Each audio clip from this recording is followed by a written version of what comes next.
Ain't just me.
Hello, everyone. Welcome to the Bears Den podcast, number 52. And as you can see, we are back, and we are so back. And as we kick off the season, I am Andy. I am your host tonight, and we got an awesome lineup for you guys tonight. We will be discussing all things Chicago Bears. So, guys, if you're watching us, please follow us, like us, subscribe to us, tell all your friends and family all about us. You can find us on Twitch, Twitter, YouTube, Facebook, TikTok, and Instagram. So let me bring out the stars of the show. Todd, how are you doing, my friend? Doing good. Ready for the season. And been a long time. Of course, the bad guy, Chicago Clarence. How are you doing? Doing great, guys. You can see me. I'm in my new studio, and I'm loving it. So, guys, it looks like Christmas is back for us. The season's ready to start. Are you guys excited, apprehensive, nervous? How you feeling before we get into the show? How you feeling in general about it? Todd, how are you feeling in general for the season? I'm feeling pretty good about it. I did a rewatch this today on the first preseason game, and I was pretty happy with most of it. Chicago Clarence, how are you feeling before the season starts off? We are talking about the Chicago Bears, right? Yes, sir. We are talking about the Chicago Bears, right? So, yes, sir. With them, you just never really know what to expect. But I think that I'm excited to see what Ben Johnson's going to do with this team, particularly on offense. I want to see how it all comes together. So that leads me to my first question of the day. Friday morning, when I thought this was kind of odd. Before joint practices started, he announced his starters would not play Friday. Guys, you agree or disagree with that decision to not play the starters Sunday? And when you have waited till joint practice was over Friday and Saturday and then made your determination, I thought it was odd that he announced it before practices started Friday night. Todd, what was your take on that one? Yeah, I was initially surprised. I mean, we're used to the one, maybe two, possession type thing. But I think really the roster's pretty set, as far as those guys. Yes. And the rookies got a little bit of time out there that we're projecting to be, starters, or at least, going to see regular playing time. So I was pretty happy with it. And they went into detail about that scripted 72 plays or whatever that was that went on for. Yes. I didn't realize it went on as long as it did. They did that sideline interview with Rome. Yes. And they said it was like 2 hours, and I guess he was. Yes. So that it's a different approach to it. I mean, you don't want to get anybody hurt, obviously, but yeah, I'm okay with it. I seen what I wanted to see as far as the depth pieces. So, Chicago Clarence, should our starters have played on Sunday? I would have liked to have seen them play, but injuries are starting to mount on defense in the secondary. We had to go sign, I think, 4 players, because we're running out of bodies. So injuries are always a concern with preseason. I think that I want to wait and see what his plan is, because if his plan is to give them an extended look, then because we got 2 games left, so we know one of those games, sometimes the starters particularly plays a whole half. And if that's going to be the plan, then I've got no issue with it. I mean, I know we want to see how Caleb operates under this new offense and with a person that's calling the plays that's got a brain, unlike what we've seen before in the Right. past. So, I want to see. I know we're anxious to see that, but I think that the plan may be, let some of these other guys get in there and let's worry about injuries, a big part of it, and also if they're gonna get it extended, look, the next game or the third game, I'm okay with it. So, guys, there's a lot of talk about Case Keenum versus Tyson Bagent. Mm-hmm. Do you think one of them two gets cut? And almost one of them has to get cut, don't they? No. Because we're not going to carry 3 quarterbacks on our roster and then 1 on the practice squad. Last year we carried 2 on the roster and 1 on the practice squad. So doesn't one of them have to get cut? I think that was a mistake. I think we carry 3 and carry 1 on the practice squad. I think because Go ahead, Clint. Go ahead. Sorry.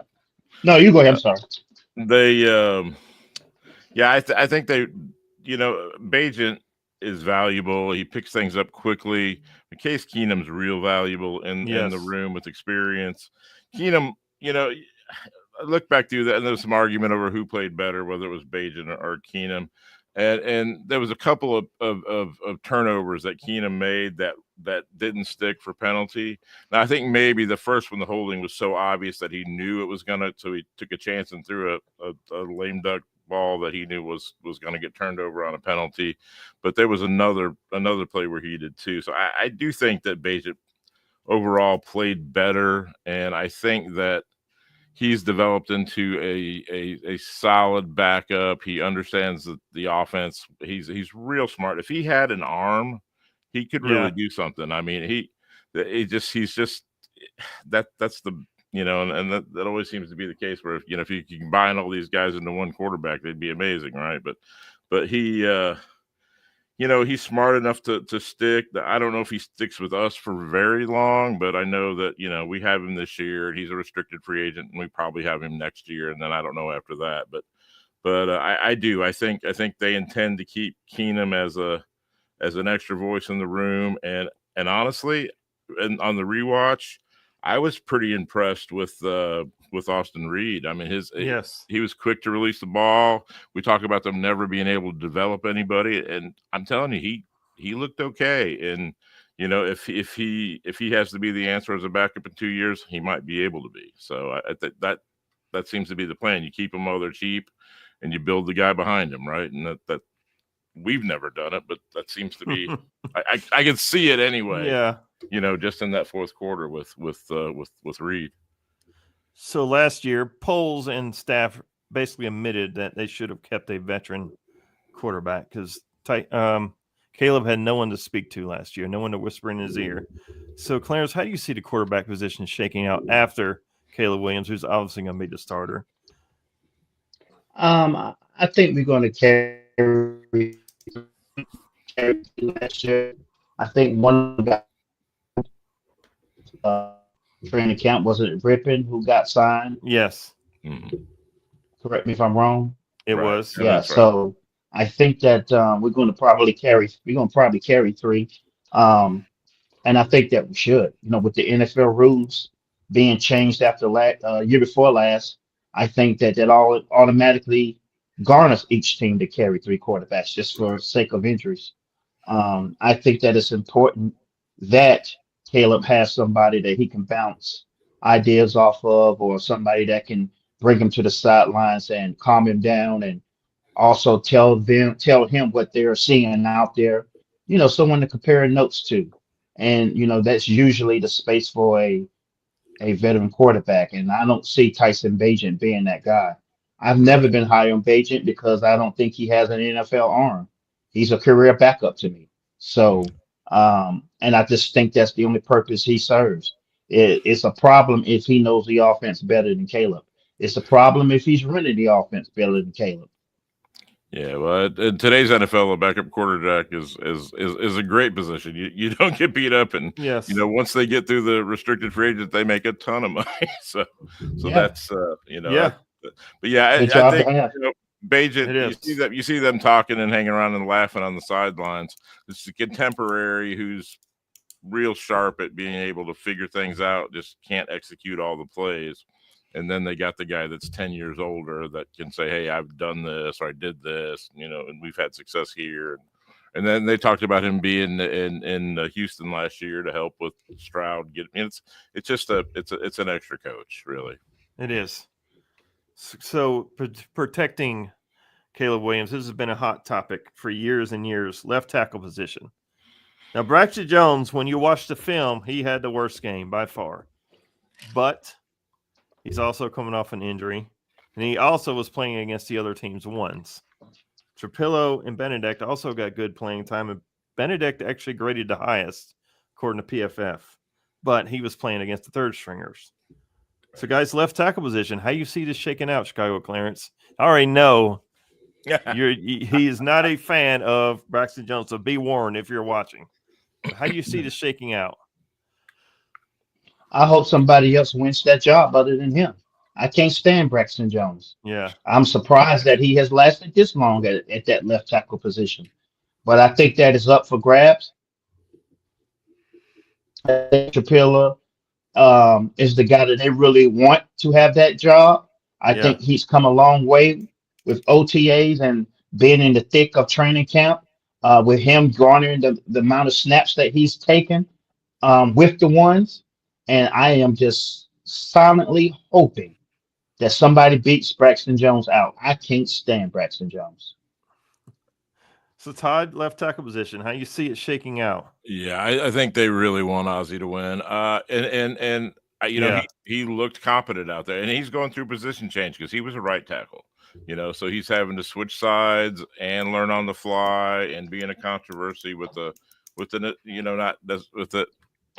established-ish veteran. Not a top 10 tackle in the league, but a guy who's been out there and done it. But I think that I didn't think about the Benedict thing. That was that I wasn't expecting him to do as well as he did.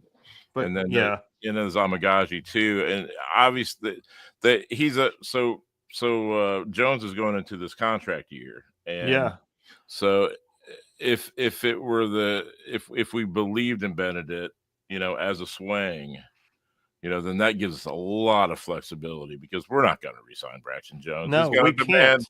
He's going to minimally demand what, $15 million? So they're going to project him as a starting tackle for some terrible team like the Dolphins, somebody like that. They're going to pay him $15 million, and we can't. I mean, we shouldn't do that. If we do that, we're not going to re-sign Wright. Right, and this is back to the whole development thing. Well, we're going to re-sign Wright. That's that's what I'm saying. We're basically got to choose. Yeah, that choice has been made. But so I think that if we can, if Benedict does well enough, and we can develop him and develop Amagaji to be a swing, then we can move Braxton. I don't know what you get for Braxton. I don't think you get a third round, or even a late third would be a top 100 pick. But if I could get a 4 and move on from Braxton and not think about that money next year, this part of the season you don't want to think about it. But a team like the Chargers that lost their starting tackle, they might would, even if they have confidence that they're going to be a playoff team, they might would give up a late third. So the Cowboys lost their. I would be listening. The Cowboys lost their tackle as well, right? Yeah. But so I think at the end of the day, you want Trapillo to win the job, so it's easier to move on from Braxton Jones. For sure. I think that's. I mean, just think about it, though, Andy. Just think about it, guys, for 1 second. If he is in a training camp battle for his job, right, then nobody that's in the position like that garners $15 million a year because you're fighting for your job. You're fighting for playing. You're fighting for the. We feel like he probably will make the team, but he's trying to start.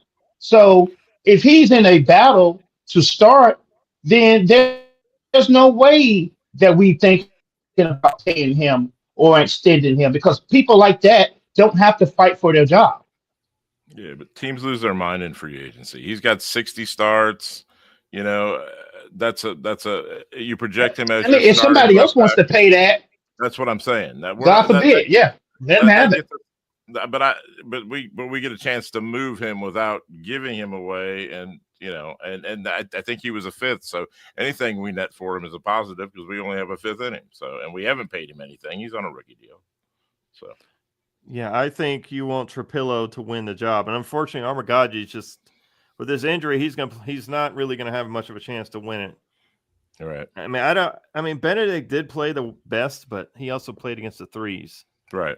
So yeah, it would probably be too early to deal him now, but if you get into week 4 or 5 and somebody thinks they're a contender and we can move on then, depending on our injury situation. Yeah. So wide receiver room right there. We have a surplus. I mean, we're gonna cut a good wide receiver. Yeah. I mean, Zacchaeus, they're saying is locked in at number 3. That's why Burton was on the field Sunday. Right. So if we have Zacchaeus at 3, Burton at 4, there's a lot of people fighting for number 5. So Todd, who had you kept? I mean, I had Walker written down. I had Richardson written down. We have Tyler Scott written down. We have Duvernay written down. Who are you keeping? So Duvernay is my final roster projection at wide receiver 5. I've got several guys on the practice squad. I've got Torrey, who played pretty well, but Walker, who got the touchdown. Yes, I would be afraid. I mean, if you got a receiver needy team and you put him out there, he might get poached. But I don't think you can give him. I mean, depending on the next 2 games and injuries. I mean, can you give him a roster? Could you give him a roster spot over these other 5 you just said? I think Duvernay's experience in special teams, right, dictates that you have to do that, and the other 4 are just a lock. I mean, yes, I was impressed with Burden, and if he's my 4, then hopefully these other names don't. But I would hate to get a player poached, but it's one game, so we'll see what happens in the other 2 preseason games. But yeah, I've got 3 or 4 guys at receiver that I'm looking at on practice squad. So Chicago Clarence, who is your odd man out at wide receiver? Because all of a sudden that's a deep room. Yeah, I think it's going to be Tyler Scott. Tyler Scott's gone. I mean, just think about it. Zacchaeus, Jaden Daniels is going to miss him. Yeah. Washington. Yeah, no, for sure. He played well for them last year, and one thing that Ryan Poles has shown you is when he makes these draft picks, especially 2, 3, 4, they make the team. So Burton's not going anywhere. No, he's not. Duvernay, Duvernay is got value on special teams. So that leaves Tyler Scott, who have shown us the whole time he's been here, he can't catch a cold. So why would we, there's no way he's going to make the roster over anybody else. So he's out of here. So that means we're going to stash Richardson and most likely Wright. I mean, we still could theoretically stash Tyler Scott on the practice squad.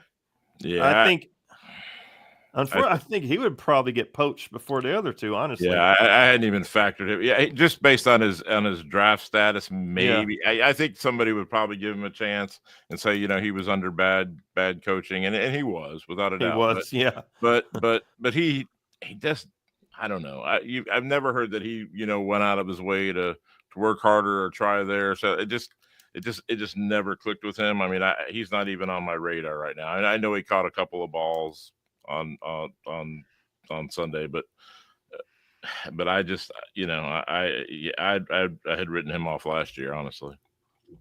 Yeah, I was hoping he would take a step forward, but I don't think it's going to happen, especially in this wide receiver room. And we haven't even talked about J.P. Richardson, who they are just raving about as well as the camp superstar. Yeah. So the wide receiver room for once is deep. When was the last time you guys remembered a wide receiver room like this in the city of Chicago? Never. Like I can't. Chicago Clarence, since you've been alive, can you remember a wide receiver room like this?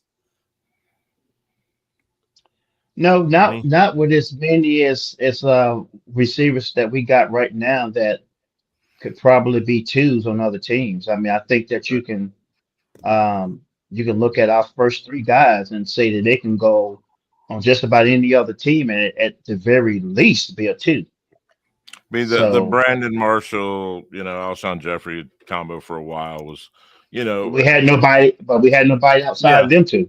It didn't have the depth, but I mean, honestly, I was impressed enough with Burton that, you know, we got to make a decision.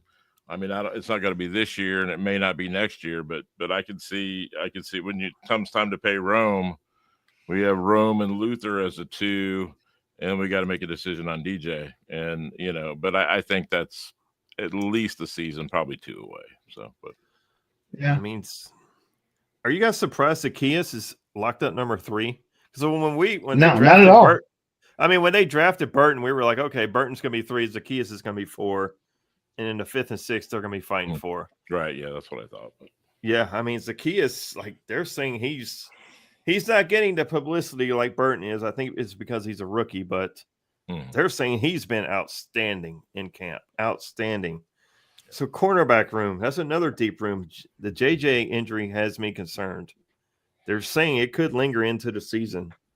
But with that being said, that's another deep room. We got Nahshon Wright, who's playing well. Stevenson, who they say was in a fight the weekend. Terrell Smith, Zaw Frazier, Kyler Gordon, and Blackwell. Who's the odd man out there, Todd? I mean, I'm looking at they paid Blackwell a little bit of money. Yeah, they did. I mean, he's my 6th guy. I've got Nahshon Wright making the team. They've been real high on him. Yes. They don't probably. I hope that Jalen can play week 1, especially in the scenario where Jordan Addison suspended. Yes. That really would be good. But you know, obviously, you know, if he can play, he will, I'm sure. But yeah, you know, if we move Blackwell, I've seen a little blurb about, you know, that the Dolphins really like Blackwell and kind of they know our situation, obviously. If I don't see that we would just release him because we signed him. Special teams. He's he is. Yeah, and that really factors in here. But he's a $2.5 million dead cap space too if we move on from him, and we just paid him. I mean, so yeah. They're going to keep him. So they're high on Terrell Smith this year. Yeah, trust me. I have 6 DBs. They're just all, they can all play and they all get dinged up. So Zaw Frazier, the draft pick, would be your odd man out? I've got Frazier on the practice squad to start. He may be able to be on the active roster injury wise, but I just haven't seen enough of him. But I know that they really love Dennis Allen really loves the long corners, and that's why we took Frazier as high as we did. Was he 6'3", something like that? So he wants these 6'4". 6'4", yeah. So that was the reason. And Wright is supposed to be long as well at 6'4". Yeah, right now I've got Jalen, you know, playing. If Jalen's hurt, then Frazier will start active. He could revert, or somebody would get nicked up. You know, you just bounce around guys on IR a little bit. You can hide a guy pretty much. So, Clarence, cornerback room, who were you cutting out of those names we just mentioned? Well, we might not even have to. I mean, they're talking about, from what I've been hearing, that JJ might even go on the pup list. You know, so it's just not looking good for him right now, and I doubt that he plays week 1. But on the pup list, he had to miss 4 to 6 games, something like that. Yeah, it's a minimum. So then. Yeah, 4. That's going to help. Yeah, I think it's 4. I think that's just going to help make our decision. I've heard nothing but good things from Nahshon Wright. Nahshon Wright's supposed to be tearing it up, and I think we're going to get to see a good bit of him. I think that Stevenson probably slides in that number 1 spot, and Wright slides in 2. But Tyler Gordon, surprise, is nicked up again. So, you know, we're going to have some interesting decisions to make once cut day comes around. We're going to see who's versatile enough to slide into nickel and who's versatile enough to maybe fill in at safety, because, you know, we're not thin at safety, but we're not deep, and we're a little old at safety. So it's Blackwell plays some safety, hasn't he?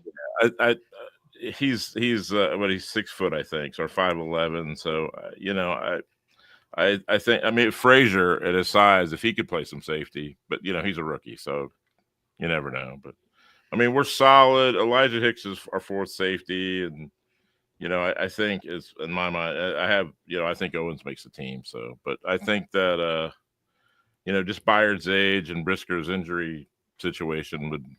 But I think that they could probably shift some of these guys and, you know, be capable, you know, free safeties, maybe something like that. That's really a good problem to have, though. It is. Yes. And we had this problem last year. We had to cut a pretty good corner. So we've been deep at the corner room for a while. Mm-hmm. So let me ask you guys something. Stevenson getting into the fight in minicamp. Is that a big deal or not? To me, the main question is, has he matured? Is that showing maturity or still the immaturity which has plagued him his entire career? Who did he fight with? It was against the Dolphins. It would have been a flag, is what they're reporting, but it's not a flag because it's practice. Yeah. I mean, the point of the question is he ever gonna change?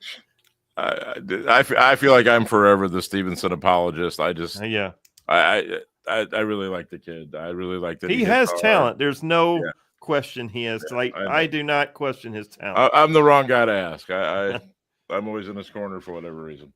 Chicago clearance to Tyrique Stevenson dust up in minicamp. Is that a big deal or no deal?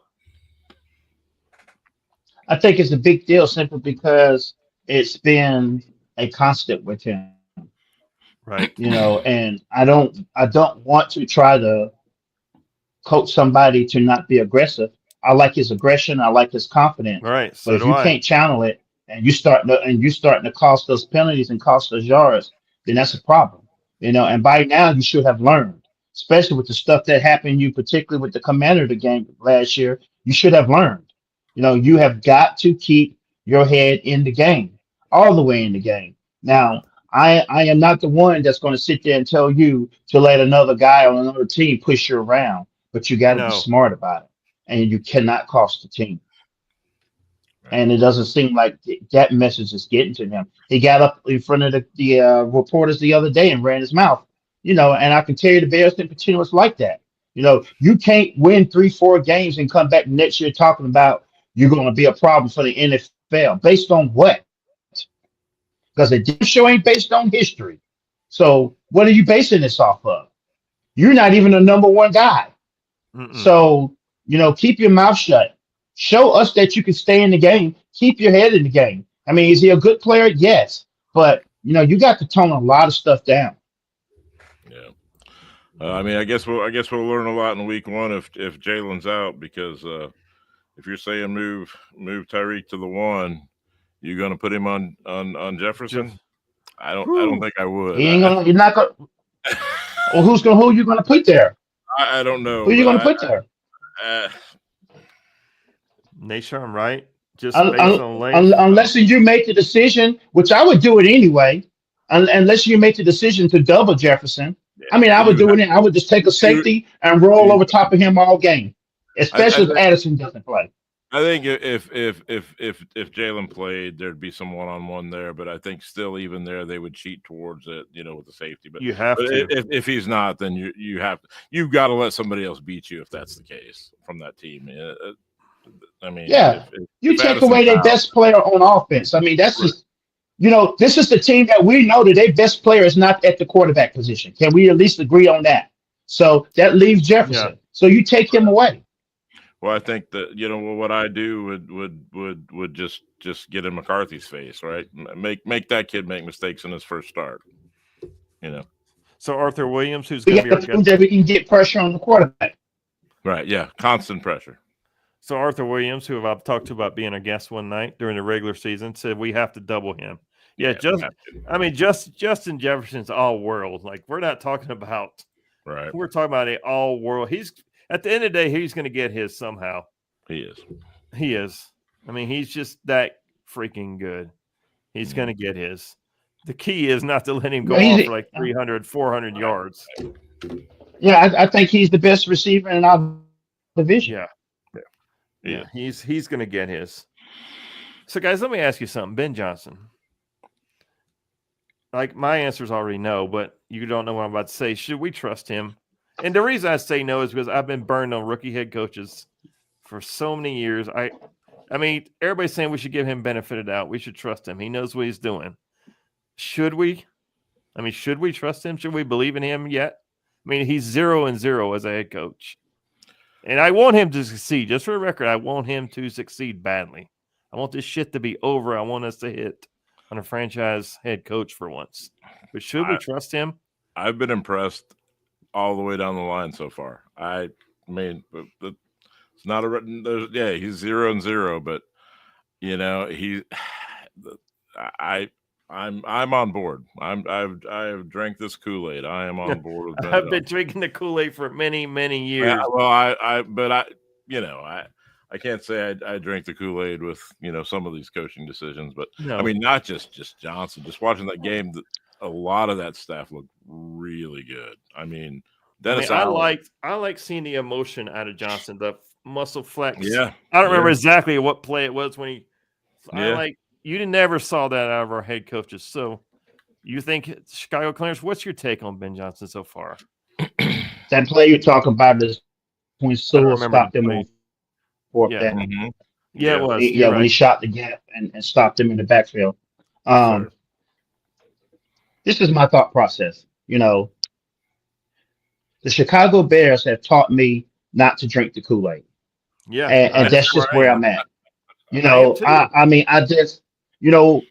We started this show last year and we were all high, even though none of us wanted Eberflus to come back, but we thought that this team was going to be better than what it ended up being. And there's a lot of things that you can point to say things are going to be different. And I would like to believe it for all our sake. But this is what I'm going to say. Seeing him pay attention to the little things. Right. Kicking the first team offense off the field because they couldn't get out of the huddle and have delay of games. Lining up wrong. And I've been told nobody has been spared.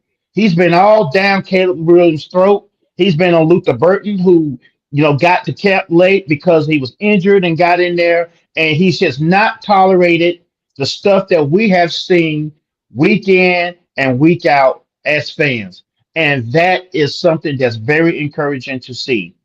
So with that said, I am hoping we finally can get some competency on the sideline from the head coach position for the Chicago Bears. We know we're going to get it from the play caller position. We know we're going to get it on offense. And that's one of the things we bitched about for the last 2 years, specifically play calling. But can the guy coach? Can you run the sideline? Can you keep your head out of the next play to pay attention on if you should challenge this play or if not? Eberflus was terrible at challenging plays. So that's some of the things that I want to see. Normally, Eberflus was a good coordinator, but he was a terrible head coach. And I'm just hoping Ben Johnson doesn't follow that suit. But I love his attention to detail. Making him accountable for every little thing. I think these tiny little mistakes he's going to lose his mind on. So the Dolphins' first possession, their first play on offense. Do you remember it? It was an illegal formation. It was a penalty. Do you know who it was on? It was on Larry Borom. He's there. I guess their right tackle. But and I was like, that's exactly right. That player made that mistake on the first play. So our buddy Arthur Williams says, I trust him. We have to give it time. Bears fans always want success overnight. Well, that's true. Yeah, that is true. I mean, I do think that the winds of change have blown into the Windy City. I mean, we've never invested like this in a head coach. I do think that the ownership has embraced change. I think the chance at the end of the season about selling the team really, really hit home. Yeah. I think it hurt their feelings, honestly, because they have swung big on a head coach for once, and I'm glad they did it. So, guys, let me ask you this: a successful season is what? Say we go 7-10, but at the end of this season, we know for a fact that we have a franchise quarterback and a franchise head coach. Is that a successful season in your eyes?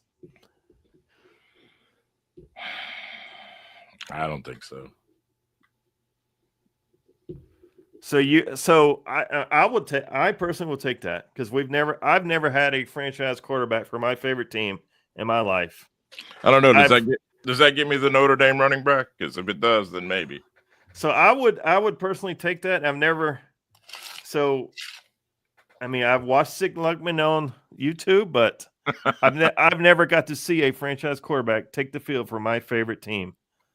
So, Todd, I'm asking you again, if we go 7-10, but we know at the end of the season we have a franchise quarterback and a franchise head coach. Would you take it? It's a tough schedule. It is. It's a tough schedule. The division is brutal. You know, if the whole division is in the running for the playoffs, and 7-10 though, I don't know. Or just a losing record. Even 9-8 is a little bit, is a little bit more tolerable. But you want at least a winning rate. There's no with the extra game. There's no 8-8 anymore. So I don't know. I don't want a losing record, but we didn't get handed an easy schedule. So and it's a lot of it will depend on injuries, obviously.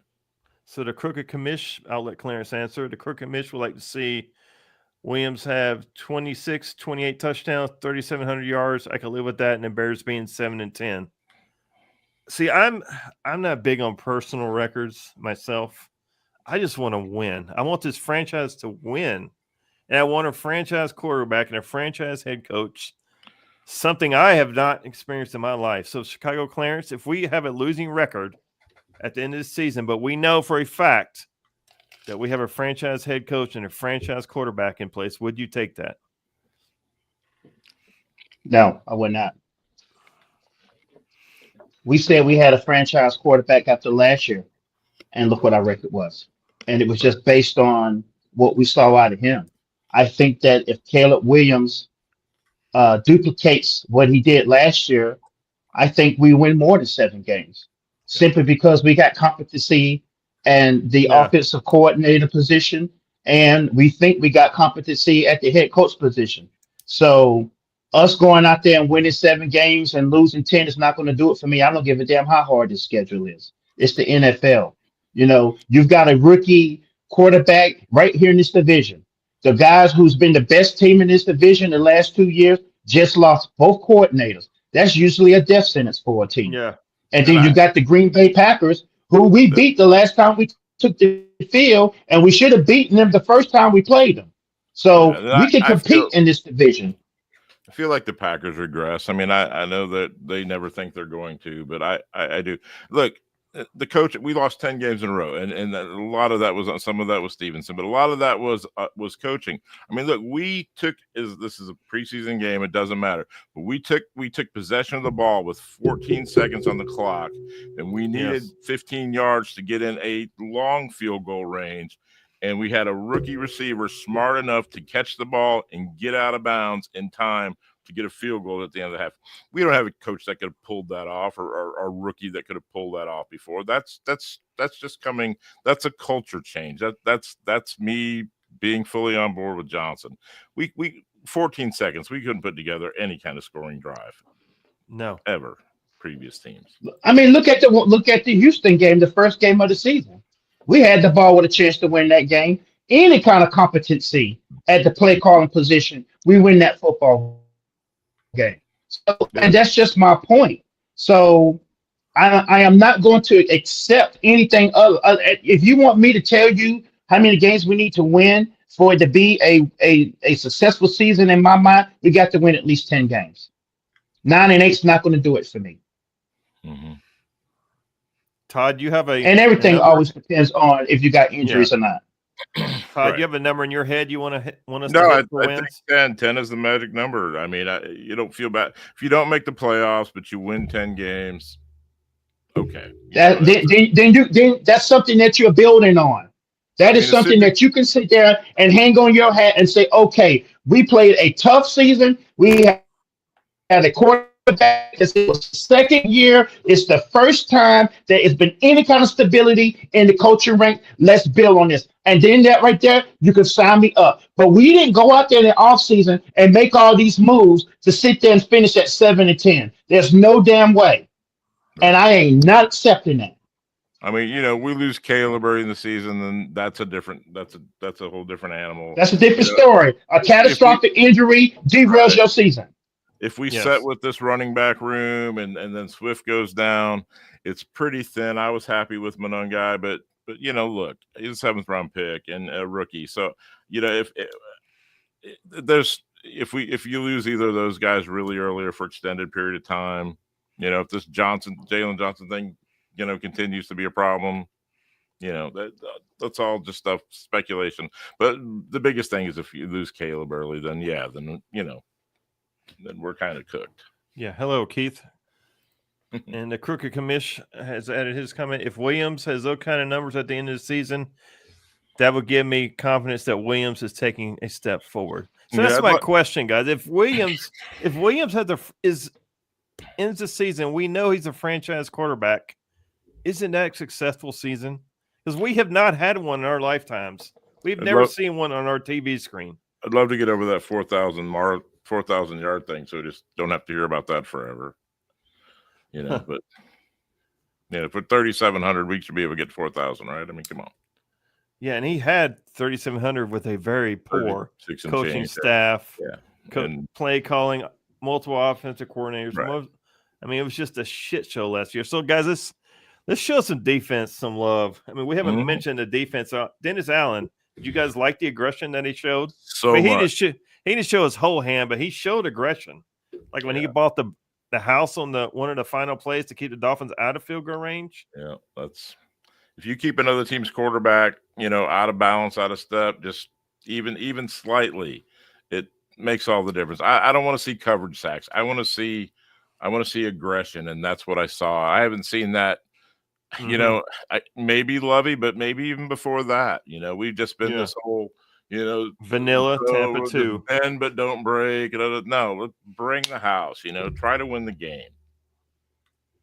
So Keith Sperry said, and yes, there is a way. We were talking about the 11th. We're not talking about an 11th round pick. We're talking about a first overall pick who brought the Bears back in more games last year than Fields has his whole career. Well, don't pick I love Caleb Williams. I think he's going to be. We can't point no fingers at Fields on this show. No. But, I do think Caleb Williams is – to me, the key to the season is Caleb Williams and Ben Johnson. It's just going to work with those two. Is Caleb Williams going to fit in his offense? Chicago Clarence, what are you thinking here? Is this going to work with Caleb Williams fitting in Ben Johnson's offense? I think so.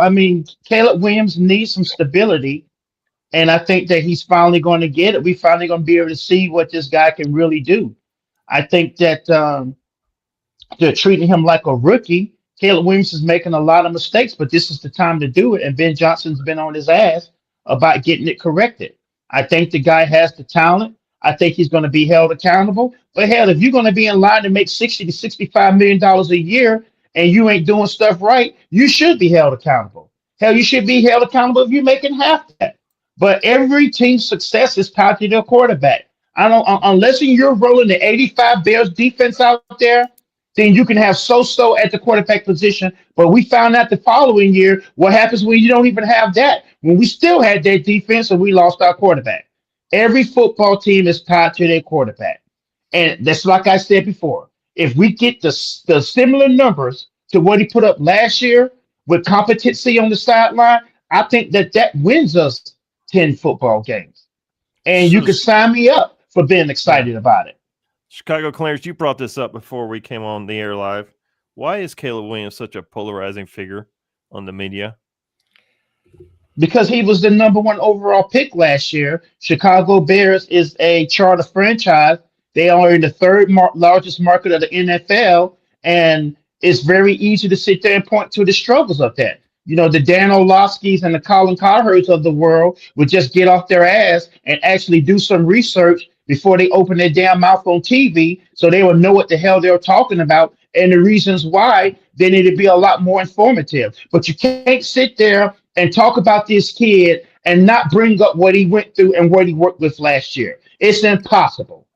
It's unfair to him to sit there and point out and say that he struggled or he's got something to prove. What the hell does he have to prove? He didn't play bad last year.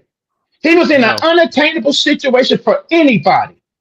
So you can't sit there and hold his feet to the fire and say he's this or he's that, and you don't even bring up that his head coach got fired in the middle of the year. He was on his 3rd offensive coordinator, and it was his rookie season. And oh, by the way, he got sacked 63 times.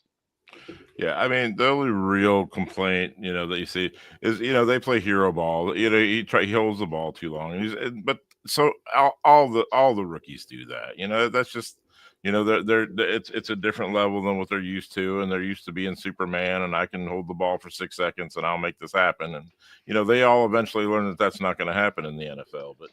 But yeah, he played behind a terrible line, and his coaching was god awful, and we can't talk about that anymore. That just makes me crazy. I mean, is it the nail polish? Is it the Justin Fields thing? Like, why is this kid so polarizing? Why is he so polarizing in the media? Like, he's just. I think it's a lot of it because they know that we are diehard Chicago fans, and they just know we're going to react by. Oh, this person doesn't know what she's talking about. She says she likes all Chicago Clarence's hats. That's funny. Ray Johnson says Dan Orlovsky sucks anyway. I think a lot of these guys, the Dan Orlovskys and the Colin Cowhers, do it for clicks anymore. They put stuff out there they know it's going to get clicks. Well, we're where quarterbacks go to die, so it's an easy shot, right? Yes. Pick on whoever the Bears quarterback is. So let's talk about the team. I was going to talk about defense, but we kept on going. So Dennis Allen, what do you see with that defense? I mean, I like the aggression. I like the fact they brought the house a couple times. I mean, we got Dominique Robinson made an appearance. Yeah. Well, I mean, the biggest thing, is Austin Booker. I mean, his day was unbelievable. So, to the point where they were saying maybe he's starting edge, but I still think he comes off the bench and it's a rotation. But I mean, his day, he was the best player on the field without a doubt. Who runs out of their end zone? Then let's be an analyst. Correct. You hit the nail on the head, Keith. So Chicago Clarence, what do you think of this defense? Two things. I mean, it's preseason, but I've been on the record saying this. We need an edge rusher if we want to be a viable playoff team.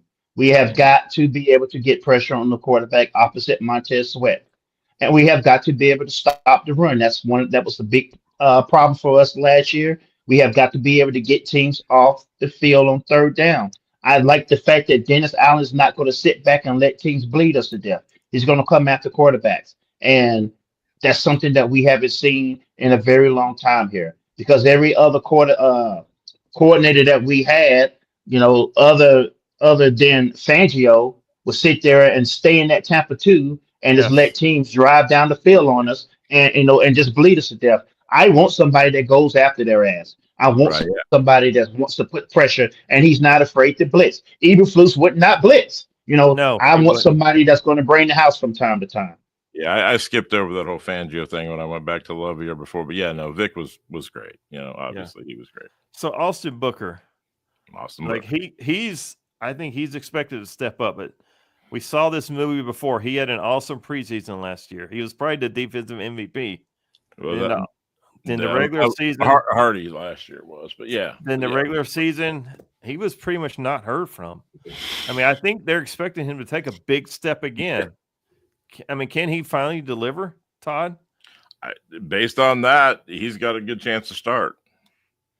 So at the opposite end position, than Sweat. I mean, I know they're going to rotate him around. And they can shift guys inside and outside, and he's too light to go inside, so he has to be in touch. But I haven't seen Deo do anything. He didn't play. He got anointed edge 2 just based on his contract. But I mean, look, they'll all split time. But I was impressed, and I think that. That line's looking pretty deep. It's pretty deep mostly inside, but they've got some players. So Chicago Clarence, we have 3 defensive tackles. Which 2 start for you out of Billings, Jarrett, and Dexter? Which 2 are you putting on the field?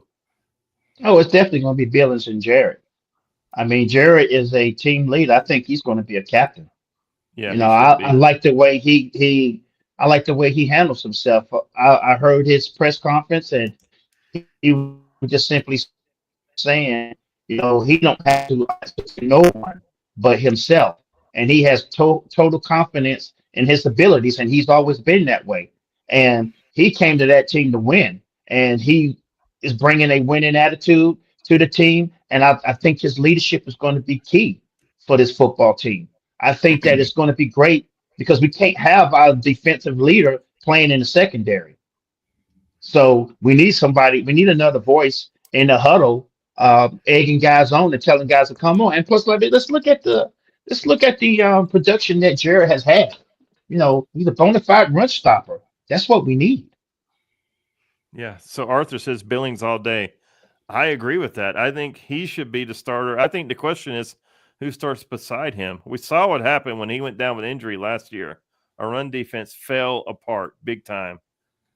Grady is a beast. He will help the young kids. I agree with that too, Roy. Yeah, Ray. I'm sorry, Ray. I think Dexter and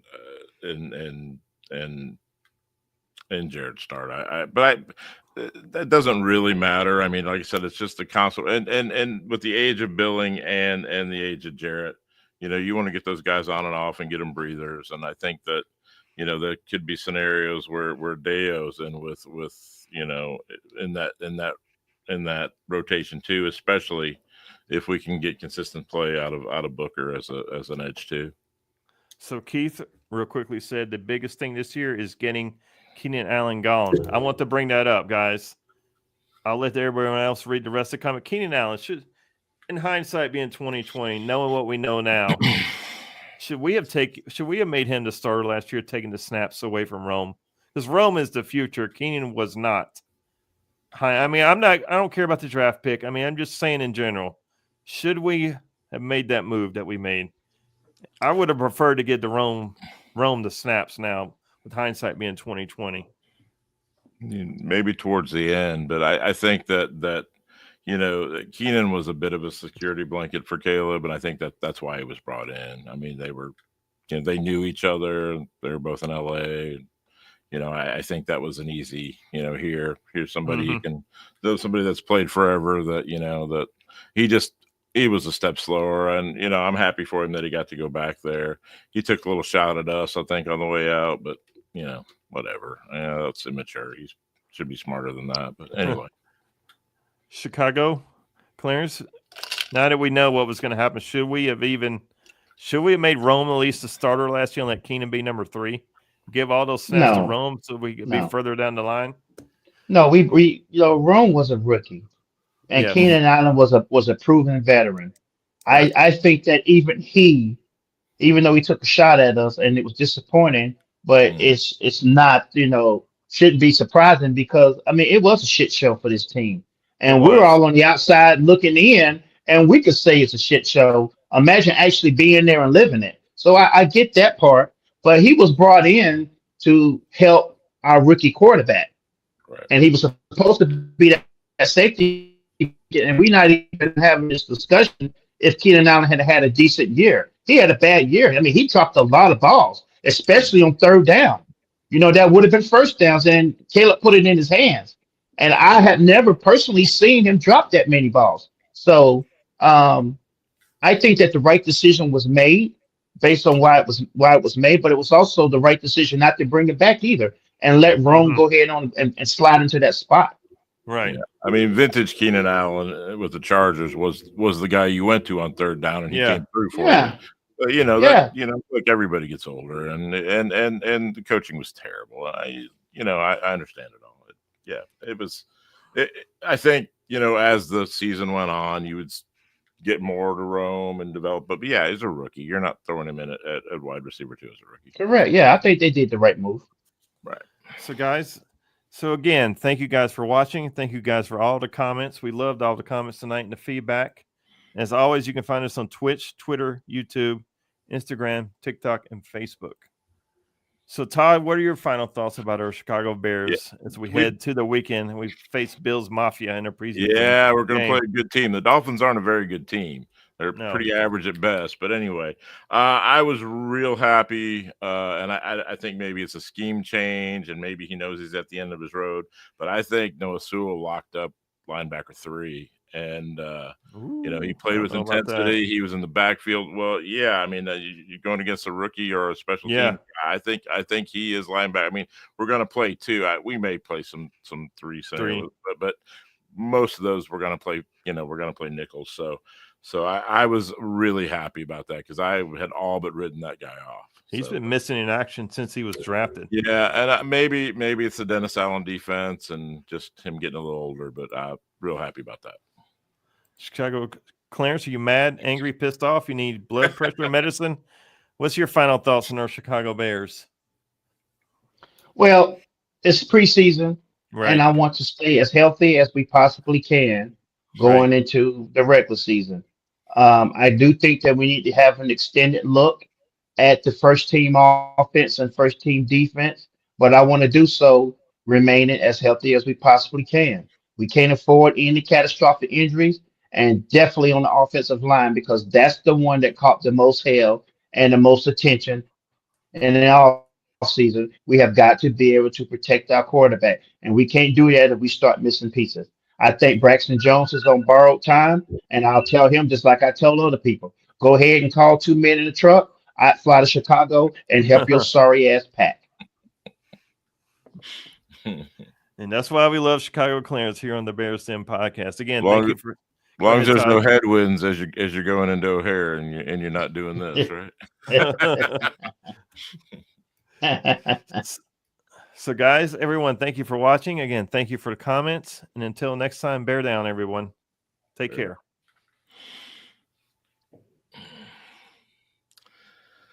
Ugh.